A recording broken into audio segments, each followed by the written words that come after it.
Mais si faut-il mourir, et la vie orgueilleuse qui brave de la mort sentira ses fureurs.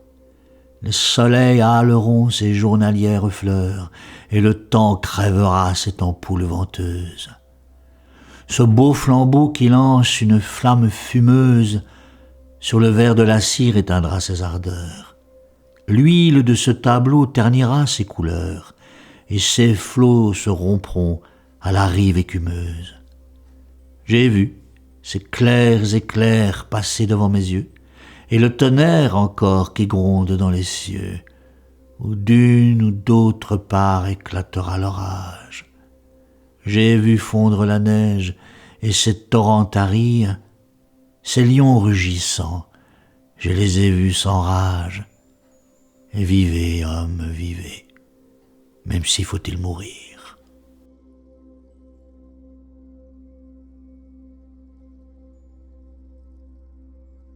Jean de Sponde, navarrais d'origine, de son vrai nom Johannes Esponda, a vécu en des temps fort troublés et d'une grande violence, le temps des sanglantes guerres de religion qui ont rempli en France les rues de cadavres.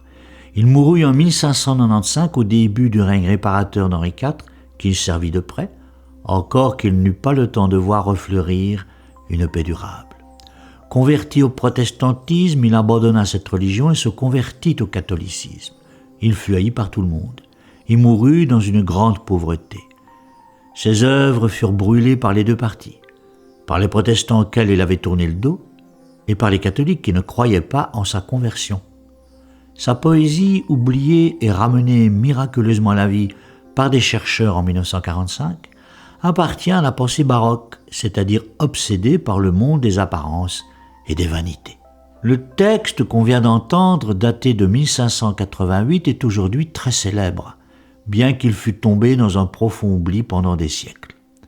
Il renvoie à un thème célébré par l'Ecclésiaste dans l'Ancien Testament, « Vanitas vanitatum omnia vanitas » « Vanité des vanités, tout est vanité », c'est-à-dire l'obsession de la brièveté de la vie et de la mortalité de tout.